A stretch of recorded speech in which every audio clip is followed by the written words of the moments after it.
do the target market research, do as much as you can. As soon as you have 10, 15, 20 customers, talk to them. There's nobody better. Like I said, they made trade-offs. They actually chose you over all of the other solutions. What was it about you that led them to choose you? I just think it's the fastest path to clarity and confidence.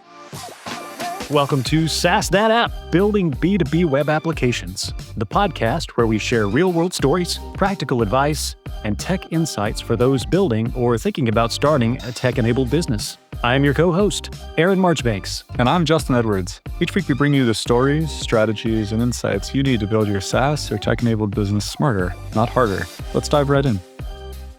Hello, everyone, and welcome back to SaaS That App. With me, as always, across the I'm going to say not temperate, but now rather hot, and he has happily turned off his air conditioning for the recording. Justin! Hey man, how's it going?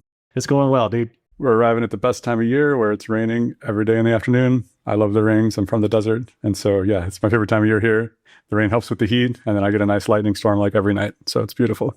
Oh, see, the rain does not help with the heat here. Here, it just makes like sauna conditions. We get the rain, and then we get the humidity. I'm familiar with walking out my front door and feeling like I'm inside of a dishwasher. I know how that goes. Yes. Well, everyone, today's guest is Gia Laudi. Gia is a strategic advisor, author, and keynote speaker. She has a passion for helping the tech industry turn customer value into revenue-generating outcomes. She developed the customer-led growth framework and co-authored the best-selling book, Forget the Funnel, which many of you have probably read. Gia works with high-growth B2B SaaS like Bitly, Sprout Social, AppQs, DBT Labs, EverCommerce, the list goes on. And Justin and I had the pleasure and chance to get to hear her speak at MicroConf this spring. So after that presentation, we were like, yeah, we've got to get her on the show. So Gia, thank you so much for the time and welcome to the pod. Awesome. Thank you so much. I'm glad to be here. So I'm just going to kind of dive right in. You have spent a lot of years, like 25 plus, helping business-to-business SaaS companies grow. And one of the core ideas behind your work is that many teams are pursuing growth kind of in fundamentally the wrong way. So looking back on the 25 years and maybe prior to that even, when did you first begin like questioning the more conventional playbook for SaaS growth? I mean, I don't know how old you think I am. Previous to the 25 years, I don't think I was thinking anything about this at all. But I think I recognized the issues pretty well. I mean, I transitioned from B2C consumer, like retail, like actual brick and mortar retail into tech somewhere around 2008, 2009, like the dawn of Twitter. My career very drastically shifted. And as I started to work with tech companies, just the disconnect with like the customer and the emotional drivers of the customer and what they actually care about and doing things because it's in service of the customer that I had been so core and part of my like job working in retail and B2C was replaced with this like passion about technology and the product and building things, which I'm not saying that's not valuable, but it was replaced. Like the enthusiasm in tech was really around the tech itself versus my experience anyway. My enthusiasm working in like retail and B2C was around like serving the customer, making the customer ridiculously happy. And so I think I recognized it pretty early on that my role in helping tech companies grow at first as like a marketer was to really help connect the dots between like the technology and the offer with the actual market that would give a shit about that offer. So that was very early. And then it became much more obvious and painful as I moved into like leadership roles inside of tech companies where all of a sudden I went from making suggestions to how we're going to measure success is actually going to be wrapped in these value drivers and things like that. So it just became very obvious that I needed to find like a better system. So I often tell the story of operating like a chicken with my head cut off, narrowly missing targets, working like early stage tech startup, working in sort of like panic mode and not really having a system and being terrible at prioritizing and switching to taking a more systematic approach. Systematic also being tied to like customers, like the human beings, right? And then what I realized when I left that in-house role, because I had sort of closed myself behind closed doors, I wasn't looking outside of the building very much. And what I realized was, oh boy, everybody was doing the same thing that I was. Like all these marketing leaders are like drowning in the weeds of execution, desperate to communicate value and have a seat at the table, you know, with their leadership teams, being undervalued, underpaid, underestimated, expectations too high, misunderstandings of marketing. This is around the time where there was like a major disdain for marketing in tech. I think there still largely is. And so it was like, oh, I think I really want to try to help these people responsible with marketing and growth to get a bigger seat at the table and to really represent the customer and to really advocate for people in customer-facing roles being understood as being drivers of revenue, not the arts and crafts department. So that's where Forget the Funnel came from. And when Claire and I launched Forget the Funnel, it was really about that, trying to help heads of marketing and marketing leaders sort of get out of the weeds of execution and start thinking more strategically and knowing how to advocate for their ideas with data being customer data. So that's a lot of what pushed me in that direction. But like I said, it was pretty obvious pretty early on to more than just me that like technologists are obsessed with the technology. But when you go to market, there's a whole other side to that coin that has to be met. Yeah, absolutely. I mean, you've noted many times in many places in many different ways that this idea of competitive moats, not necessarily being, what now is very hot with like AI or just in general software features and things like that. It's understanding your customers better than anyone else. And so that seems incredibly important to me as a people person myself and someone who is client and customer facing and having spent a lot of time being an advocate for them. That makes a lot of sense to me. Yeah, totally. And this idea of understanding your customers better than anyone else being the moat, I think that's especially important right now. Again, like it's always been important. This has always been the soapbox I've stood on. But I think right now it is particularly pertinent because the pendulum is swinging so far in the opposite direction, even further than it was before. But I do anticipate that the pendulum is swinging back the other way. And I think there is going to be a return. I've already seen it. There's a return to the more emotional drivers, the struggle, the problem, understanding customers really deeply and on a psychographic level versus just demographic level. I think there is going to be a major return to that, even in environments that may not have prioritized that previously, like in PLG environments versus sales-led environments, which are generally pretty human-directed. PLG is a little bit less, right? We're more thinking about programmatic, but I think the pendulum is swinging the other way. I think researchers are being understood differently now in potentially an even more valuable way than before. Just for the technologists in our audience, PLG is product-led growth. We extend an olive branch to the tech nerds when we drop marketing lingo and to the marketing nerds when we drop tech lingo, just to make sure that we're all communicating. I love that you're saying that PLG is a marketing term. I love that.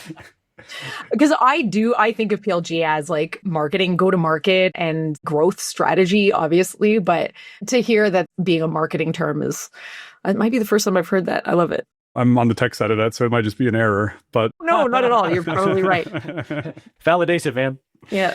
Yeah. Well, I mean, if you're primarily focused on making a button you can click that does the thing, you maybe haven't thought about how that impacts real people and what they're doing every day. And if you haven't thought about that, you probably haven't thought about how the product could sell itself and how by using the product, your product could attract more people to use the product more, which is a giant cheat code, right?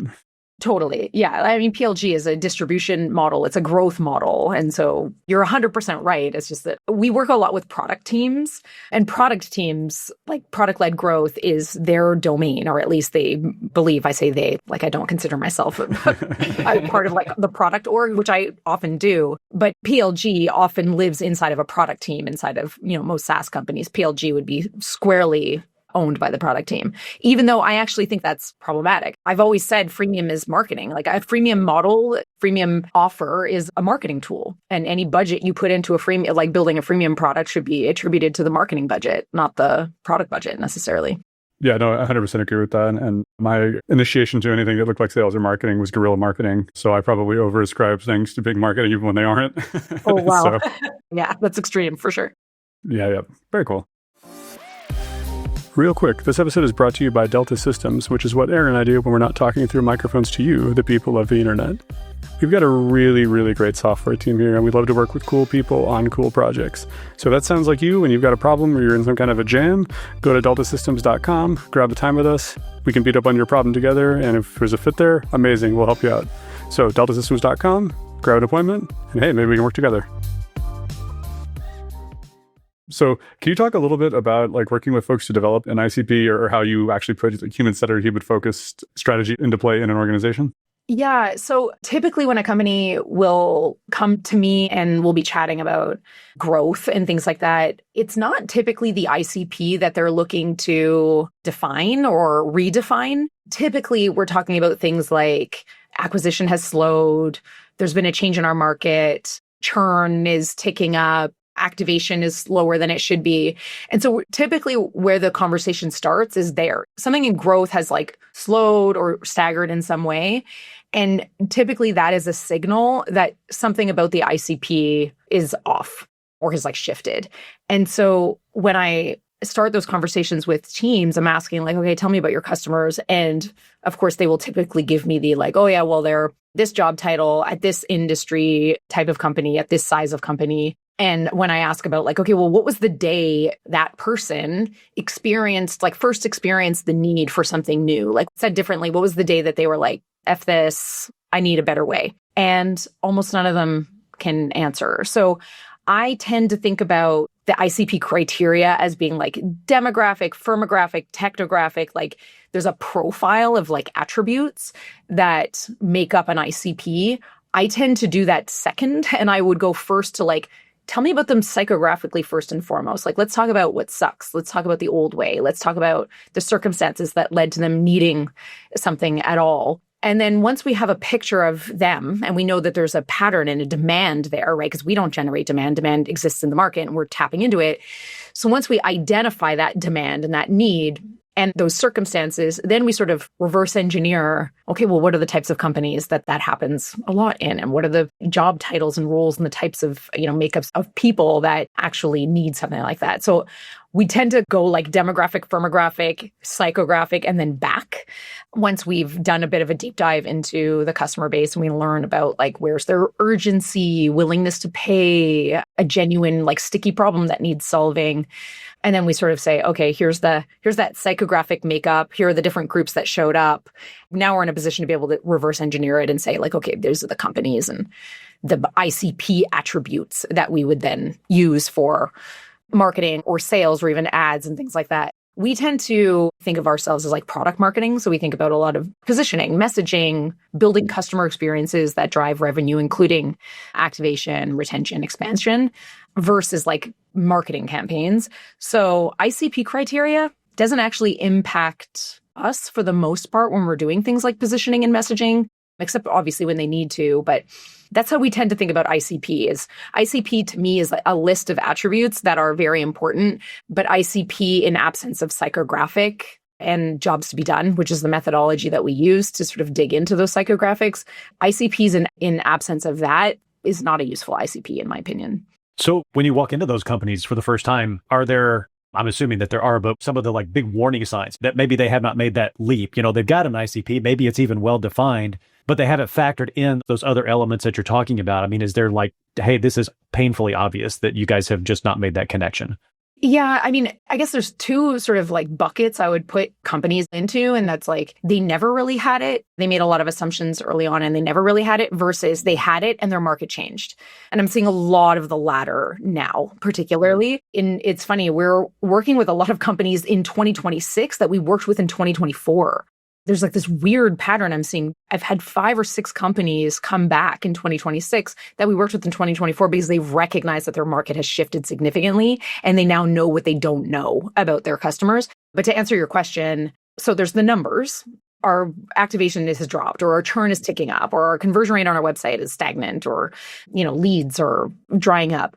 And that's like, there's actual quantifiable performance data to tell us that something's off.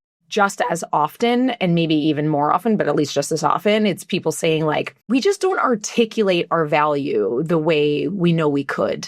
Or there's been some changes in like the market that we're aware of, and we just don't know how to meet them where they are. Or our positioning is off. Like messaging is definitely a big signal. And I think the teams in general, I think at minimum, anecdotally recognize when their messaging is off. When they know that the bridge between what they offer and the people evaluating what they offer, that bridge is messaging.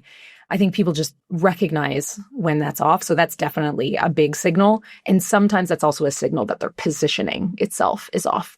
So for those that are listening, and just an effort to maybe give them some actionable things, if a company or an organization, either they're brand new and they're crossing this bridge for the very first time, or in the instances that you mentioned, it's now become a second or maybe third time, and they've never really done formal customer research before, where do you even start with that? Oh boy, that's a big question. So especially because of the different circumstances that you mentioned, right? And so you would attack it slightly differently. So for earlier stage companies, I guess I'll put that in my mind's eye first. For earlier stage companies, typically the signal, a lot of the times what the trigger moment will be is that they recognize that they've got to move away from founder-led sales. And they're at a point where the founder alone doing all the articulation of value work is just not sustainable and certainly not scalable. And so they know that like what's inside the founder's head has not been translated into their go-to-market. And when I say go-to-market, I include positioning in that, I include messaging, I include all marketing, I include sales. So it lives inside the head of one person. So that's definitely for an earlier stage company. That's often the moment where I know, wait, I can't continue with this all just living in my head. This doesn't help my team. It certainly doesn't help my customers or potential customers. So that's an early stage thing. I'll answer the second before I answer how you would do the research, because the answer is similar, but you would just look for different things. With a more mature company, generally the go-to-market teams will just have, like I said, an intuition that their market has shifted or something has changed or it's never been good enough. A lot of times it will happen with like a new CPO will come in or a new CMO will come in and they'll be like, we are missing the mark and I'm not going to be successful in my role until we fix this, because they recognize that like foundationally something's off. There's a couple of things that we can do as far as research methods. There's like the gateway drug research. When the team is like, I don't want to do research, all research does is lead to more questions than answers. I've been part of research projects before and they're super expensive and slow and don't actually help, versus the teams that are like, no, I want you getting on calls with my customers. I want you to go deep. I want to have every question answered. There's like that makeup too. I think there's more of the latter now, that we are running a sprint with a team who I would wager they've been around for like 10, 12 years, where like 5 years ago, they would have never paid for customer research. And now, we were talking to them and I was saying, we generally run 10 to 12 interviews. And he was like, no, I want you to run like 25 interviews. So we're seeing like the pendulum, again, like I said, swing really far, where people are like, no, I want to go deep. I need to know these people better than anybody else. I want to make better product decisions, better messaging and positioning. And so it depends on what your situation is and what your role is. If you're a head of product, you probably have more influence over budget for research. And I would say go straight to customer interviews. Don't muck around with any other, like you have to have human conversations to get to not only the depth, but also the confidence level that the rest of the team is going to need. Like if you use some like cockamamie survey or you scrape the internet, your leadership team is going to be like, what is this? I don't trust this. Versus another situation where if you're a head of marketing at an earlier stage company, good luck getting the budget you need to hire researchers to run good interviews. You will spend a lot of time running crappy interviews yourself and end up with not good results, which will have wasted everybody's time and not look good at all. And your job will be at risk because that's a huge investment. So there are some like baby versions of research that I will recommend in those circumstances to, again, be the gateway drug to actually running interviews. And some of those like gateway drugs would be, I should probably stop calling them gateway drugs, but one of them is asking a segmenting question during sign up or a demo request. Like this is really obvious for people in sales. This is very obvious, right? Like ask them what their problem is on the form when they come in so that you know how to talk to them when you get on a call. But for product-led companies, this is a lot less obvious, especially if you've got a freemium or trial model. It never ceases to amaze me how many companies don't take advantage of asking a question when they sign up, like, what was it that led you to sign up today? Or like, what was going on in your world that led you to sign up today? To get some sort of picture or understanding of their circumstances. Obviously, it's not going to give you, a ton of depth, but what it will give you, even if you do nothing with it, you're going to populate a spreadsheet. I'm talking basic, adding a question, right? Populate a spreadsheet and it's open text where after 25, 50 responses, you are going to start to see patterns emerge there. And even just that very basic input or data is really, really valuable, particularly, and this is the point that matters, particularly when you watch how they activate and convert into paying customers. Because then you can go back and say, these ones who said these things didn't actually ever convert to becoming a customer. These ones who said these things did. And so that's a huge signal that like your positioning might be, or maybe your positioning is dead on and great, or maybe it's really off because you have a lot of poor fit customers signing up for your offer that you were never going to be able to convince or convert. So that's another one, is like adding a sign-up question. For a lot of the teams that we work with that we've run interviews for, we will give them like a drop down, like just start tracking how these different customer groups convert and start segmenting them so that you can watch them in a sort of cohort-based way and decide whether or not you want to provide some of them with like more handholding or a different onboarding experience from a different group, watch how they convert and things like that. So that's one thing, is like very simple, add a segmenting question to your sign up, use that as the foundation or like launching pad for more research, because I can't imagine any founder would ever not want that kind of data. Like that's invaluable. Another gateway drug, so to speak, research would be to run a survey. And surveys look very different today than they did even a couple of years ago. You can get a lot out of surveys. In fact, we launched, I don't talk about this publicly, but we built an internal interviewer. Her name is Penny, and she knows how to run jobs to be done interviews asynchronously, and they can be sent in an email, and the barrier to entry to respond to those is much lower. The AI interviewer knows how to ask questions, knows how to ask follow-up questions. It's not nearly as good as a human interview, obviously, but a typical survey would give you the quality of like a 2, and a human-led interview would give you the quality of like a 9.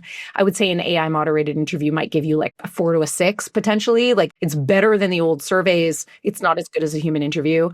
But that's a good opportunity as well, is to run surveys like that. They can be super, super interesting, and they can help with segmentation. So you can run a survey like that, understand the different groups of folks that are responding, and then decide, oh, these are worth a follow-up conversation. And then you've basically pre-qualified people for interviews. In fact, that's what we do a lot, is as part of that, like the AI moderated surveys, we will say, like, would you be open to having another conversation?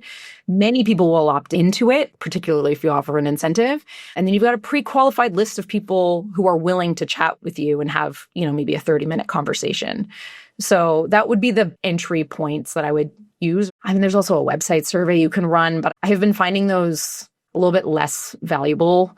But a website survey is another thing that you can do to measure the effectiveness of your marketing, certainly. And I talk about this in the book, so I'm not going to go into too much detail into the web survey, but there's a way to frame that web survey so that you're only finding people who are like shopping for a solution. But it can definitely give you signals on whether or not your marketing is doing an okay job or not, bringing qualified folks to the door. That's excellent. That's exactly what I was hoping you would dig into. It feels a lot like the traditional shift from like customer feedback to more customer insight. And that's where the gold is. I mean, like you said, you kind of have to mine for it a little bit, but you can start with things that are just so simple to start the segmentation early rather than just, do you like our stuff? 100%. That is such an important distinction. The difference between customer feedback and like actual customer research or customer insight, I think, is a mistake that so many teams make. They conflate the two, and they're very different. Like, I end up having that conversation sometimes with founders who are like, well, my product team ran research recently. I'm like, okay, tell me about that research. And it was pricing research, or it was for a feature that they were considering. And I'm like, no, that's not the same. You can't answer your positioning and messaging issue questions, whether or not you're targeting the right customer from that type of research. So, and in founders' defense, I mean, they're not research experts, just like they're not marketing experts necessarily. So, I mean, I totally understand the confusion and the conflating of the two. For sure. Yeah. I mean, you talk about in jobs to be done, past who the customer is and why it is that they're choosing the product. And that's a big shift. Yeah, it's dramatic. Last week, we delivered research, and this is a bit of a cautionary tale. We ended our call, but the client, like the team, stayed on, and we dropped off, and it kept recording. Like our recorder stayed on the call. And so we got to witness them talking about the research and like what they thought and what they were going to do with it, which was super interesting. It was all complimentary, so I was very happy to hear that. But the thing that stuck with me was them saying, like, did you watch the interviews? And like, it was a light bulb moment for them, because the questions that are asked, often nobody will think of those questions. So you're digging into like, well, tell me what led to that. And like, why was that hard for you? And tell me more about that. And digging into things that, a normal person off the street would never think to ask. And it's really about understanding and getting I often say, like a documentary-like understanding of what was going on It's not about opinion. There's no conjecture. It's just what were the circumstances, what occurred, and having that documentary-like understanding of a group of your most valuable customers is wildly valuable because it answers so many questions, not only positioning and messaging, but also product strategy as well. Product teams absolutely love the outcomes of this type of research. It's incredibly valuable. No doubt. So I'm just noodling through all of this that you're talking about here, and we kind of reached the point now, let's say, where we do have a good amount of research. We've done a lot of customer insight tracking, we've updated our ICPs, and we're really on board with this approach. So I'm curious now, on the other side of that bridge, what are some examples of companies or organizations or products where the customer research just completely changed what the company thought they were selling or their approach to it? Yeah. So the post-research phase is my favorite. It's the one that I get the most excited about, and turning the insight into actual behavior change and action and like revenue, right? And like identifying growth levers that were not obvious before, repositioning companies. That's the part where I get really excited. And that's what actually the customer-led growth framework is meant to do, is meant to like operationalize research. So the worst thing in the world that I can imagine is you do really great research and then it do nothing with it. The proverbial dusty shelf, that's where this all came from, was born from that like make research useful. So I guess the answer to your question is it depends on what the outcome is. So maybe I'll get a little bit more specific. So on the other side of research, generally what we're doing is we're telling the team like, okay, so we talked to your best customers, your highest value, happiest customers. We talked to them. And these like 2, 3, 4 dominant groups showed up. And we have a decision to make. Do you want to serve all of them? Do you want to serve one of them? Is there one of them you want to actively dissuade from signing up or, attracting? And so there's a prioritization discussion that has to happen. Once that happens, and there's all kinds of ways to like decide, right? Urgency of problem, willingness to pay, an unfair advantage of the company or product, the product roadmap that's already in play. There's a lot of things that you could use. We use a prioritization rubric to help teams make the decision. Once that decision is made, then it's like, does this actually mean the product needs to be repositioned? It doesn't always. Sometimes it's just actually, they just legitimately need new messaging. Positioning and messaging is sort of one path that we will take with pretty well every team, at least messaging changes. The other path that we take is customer experience mapping and actual like optimization of the actual customer experience, which might mean we update the website. It might often means we update onboarding and activation. It certainly means we have much more meaningful ways to measure things like activation, adoption, retention, expansion. So we do a customer experience mapping exercise where we sort of deconstruct the customer experience and we make very specific recommendations for each of those milestones. And we do that in a workshop format with the team. And so that's how it goes from, wow, we learned so much, wow, we feel like we understand our customers so well now, to an actually impacted like roadmap, whether or not that's a product roadmap or a product marketing roadmap or even a marketing roadmap.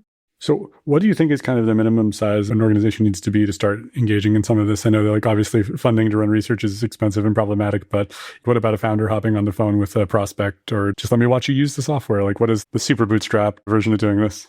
Yeah, so it's funny that you say, just let me watch you use the software, because that's like the opposite of type of research that I would recommend in this case. Okay, tell me. But what you just said was really important. So one of the examples, and you're right that I probably should have mentioned in the like, what's the scrappy version of this? The scrappy version of this would be go to your sales calls of your customers that closed. Obviously, I'm talking about those that are in a sales-led model here, not a product-led model, but in a sales-led model, you go to your calls and hopefully you've done a good job on those calls of asking them about their problem. Like, why are we on this call today? What are you using today? What do you like about that? What do you hate about that? Like, what sucks? What are you looking for? What are your deal breakers, anxieties? Like, hopefully that's part of your sales conversation. And hopefully you've recorded those calls. And then you're in a position to retroactively look back and say, okay, these are the companies that closed. And so I'm going to go to those call recordings and I'm going to see if any patterns emerge. One of the challenges with that approach right now is that recency is wildly important. So I would not go back further than like 6 months, just because things are changing so quickly in so many markets. Also, more and more markets are being commoditized. I would argue almost every market is saturated right now. And so the competitive set like who you compete with has very likely changed in the last 6 months. And when I say who, I mean like you could be competing with an LLM. I've talked to many teams where they don't actually believe they're competing with LLMs, and they are. And they don't know that because they don't have that recency. So that's the one caution I would say is if you do go back to your sales calls, go to recent. Recency is very important right now. And then just look for patterns and these circumstances. And then you'll start to see different sort of groups emerge, ideally. So as far as numbers go, when we're running interviews, we do 10 to 12 because pattern saturation. We get to a point where we start to hear enough of the same stories often enough, like show up multiple times that we're like, okay, we think we've got it. We've reached pattern saturation. Bob Mesta, who is the like original OG of Jobs to Be Done, his team runs like 8. He runs fewer. We recommend a few more just to get the numbers up slightly more, just for those a little bit more risk-averse teams or founders. But generally 10 to 12 well-run customer interviews, and that's the really important part. Well-run customer interviews, 10 to 12 is generally about enough. When we're talking about sales calls, in my experience, half of them are scrap because we didn't ask the right questions, or we asked leading questions, or we said too much and they didn't say enough. And we didn't actually get to the root of like what's really going on there. And we can hypothesize, but then we sacrifice confidence. And so for interviews, I would say more. And for AI moderated interviews, we definitely say more. We generally are looking for like 25 good quality responses, because then we'll see the pattern saturation and the level of confidence will be high enough that you actually feel good enough to make really business critical decisions on. That's the really important part here, is the teams have to feel really confident in order to reposition a company or drastically change a product experience. You got to feel really confident in the data. Sorry, yeah, you just have my head spinning back to several books that I've read, one of which was April Dunford's Positioning Manual, which is a friend of mine. Yeah. It's a great book. The one that I want everybody to read before they read Forget the Funnel. Honestly, I've said that so many times. Sometimes we get on a call and I'm like, I don't think this founder understands positioning quite enough. Like, you should go read April's book and then call me. It's fantastic. And it's the must read for sure. Sorry, there was something that you said just kind of sent me back into that book. It's like, oh yeah, I was pulling this forward and my brain did a hard reset. That might have referenced that. I don't know. Well, maybe she has been talking quite a bit about like competitive set and competitors in the market recently, quite a bit. April does also work with much larger, more sales-led organizations. And I tend to very philosophically aligned with April on positioning. We did a whole podcast episode on it.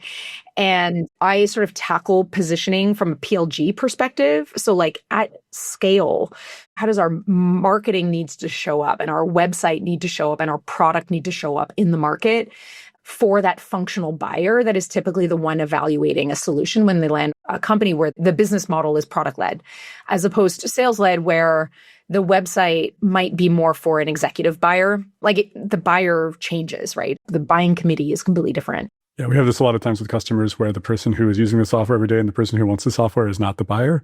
And so you have to target two people at the same time, which is really challenging. It can be. Yeah. We work with a lot of teams that's the case, actually. And the asset that is the most like difficult to straddle, that would be like the homepage. Marketing is easy to segment. Marketing is easy to split, right? Even product pages are easy to split. Onboarding, easy to split. But the homepage is where like all of it has to live together. And so there's a delicate balance to play there. But yeah, certainly have been in that situation very often. Typically, we find functional buyer is the better one to target on a homepage. And then they're your champion. When I say functional buyer, I'm conflating that with champion. That's not always the case. Champion is the one that we're like, without the champion, and actually I've heard April say this as well, like without the champion, your deal is dead anyway, whatever scenario, whatever model. And so we tend to focus on the champion first and foremost, the one that's been tasked with solving the problem, the one closest, and the one that's going to champion you forward. We have an organization we're working with right now, but it's like, yeah, we get on the phone with all the people who are going to use the product and they're so excited. They have tons of questions. We have these huge, long interviews where they have a million questions about the product and how it works. And then we move to like the next step up closer to closing the deal. We get on the phone with the executive director and the questions are just like, does it do this report? That's right. Can I monitor this? How much does it cost? They like it? Sold. And it's very like, it's just the level of detail you have to go into the people who are going to use the tool is huge. And the buyer has like 4 questions. Like, well, the team wants this. They need these 3 things or whatever. Yeah, totally. But you mentioned earlier about competing with an LLM, and I think that that's a thing that is happening a lot more and more, obviously. I think you have a take on working with AI and on using LLMs and that kind of hurting personal confidence or team's confidence? Can you elaborate on that a little bit? Yeah, I mean, it depends what the scenario is, but one of the bones that I am picking lately, especially with marketing experts in this space, is like this idea that you can use AI to do all of your research, but don't you dare let it write a blog post for you. Like, what? That like logic is so fundamentally flawed. Like, you are making major business decisions based on this research, hopefully, ideally. But no, you couldn't possibly get it to write a blog post for you. Like, it's so obvious. That irks me. The other thing that worries me more than anything is teams that are substituting actual research and like actually getting close to customers and genuinely understanding customers and relying on like superficial sources of information. My like least favorite would be like, ChatGPT, pretend you're this profile and answer these questions. Or like, hey, ChatGPT, pretend you're whatever job description and like, what do you think of this homepage and give me feedback or whatever. That's probably like the worst offender. And then the probably like marginally better than that is scraping the internet, like literally scraping the internet for anybody and their brother's opinion on what you do and your space and your competitive space and the competitors and what you do versus them, which is like, again, none of those people made a trade-off in order to purchase your product or solution. Maybe some of them have the problem that your product solves, maybe. So you're just like looking at lazy data in the aggregate, which you can feel good about it because there's numbers and you have data and charts to show your team. But at the end of the day, as you dig in, that confidence is going to erode very quickly. I believe wholeheartedly that the shortcut is customer interviews. The shortcut to all is your fastest path to confidence. Why would you waste your time with like subpar intel when the best source of information is living inside the heads of your best customers? You asked a question before, Justin, and I don't actually think I answered it, which was like, what's the stage of company that actually benefits from this? If you have happily paying customers, your fastest path to clarity and confidence will be getting inside the heads of those customers. If you don't have customers yet, well then, yeah, you're in a position where you're running target market research and doing more like broad level market research. We're working with a company right now who they're moving from the Latin America market into the US market. They have customers in Latin America, but not in the US. And so we're running target market interviews for them in the US. And they can be super, super valuable, particularly if they recently, made a purchase decision and whatever. So I'm not saying that it's not doable if you don't have customers, but the research methods that you're going to leverage are going to be a little bit different. And they're not going to be as confidence inducing as they would be actual customer research. So I'm always like, yeah, do the target market research, do as much as you can. As soon as you have 10, 15, 20 customers, talk to them. There's nobody better. Like I said, they made trade-offs. They actually chose you over all of the other solutions. What was it about you that led them to choose you? I just think it's the fastest path to clarity and confidence. Yeah, and I would think if you're going to be insistent on leveraging AI in some way, shape, or form, throw your AI at that data. Yeah, 100%. And there's we have artifacts, I'll call them, that we produce when we run research. Like there's the interviews themselves for sure. But there's a lot of artifacts as well that you can produce that will really help a lot in the training of models. We produce voice of customer briefs, which is basically like real voice of customer, like actual quotes, but organized. We also obviously will leverage like jobs to be done and job statements and like the pushes and pulls and the forces of progress of that stuff to help as well with LLMs. And then also when we do the customer experience mapping, we will also deconstruct that customer experience and train up the LLM, whichever model it is, on like, here's the headspace our customers are in when they're in this circumstance or this milestone and this one and this one. These are our goals. This is how we measure success. And so that training is wildly valuable and yes, can do so much more. That's fantastic. I could easily spend days just chatting with you. This has been fantastic, but I'm keeping an eye on time and I know Justin has one more question for you. It's the last question we pretty much always use here, which is what is something we should have asked you about and didn't? The thing that I love talking about when it comes to research is probably like measurement. Like, how do you actually prove that this is working? And how does this actually come down to like mobilizing the team? And so that's something that I really like to talk about when it comes to research, because at the end of the day, it's great to have this information, but if you don't act on it, first of all, you won't get buy-in to ever do it again. It won't be useful. It's not going to have an actual business impact. So the customer experience mapping process, identifying those milestones, and then assigning a KPI to each of those milestones is something that I think is wildly important. I don't get nearly enough opportunity to talk about it. So that's maybe the one thing that I would say is KPIs and connecting the dots between what helps your customers be successful with what helps your team be successful. So those KPIs being really connected, if not the same. Because I always say, like, when we help our customers reach their goals, we reach ours. And so if you can connect those KPIs together and actually have those KPIs be the leading indicators of your customer reaching a moment of value, that's when this thing really starts to like sing and actually have an impact on revenue and retention and all of those things. Love it. Fantastic. Well, we have been talking with Gia Laudi, developer of the customer-led growth framework, which we have talked about, and the co-author of the best-selling book, Forget the Funnel. Gia, what is the best way for people to reach you?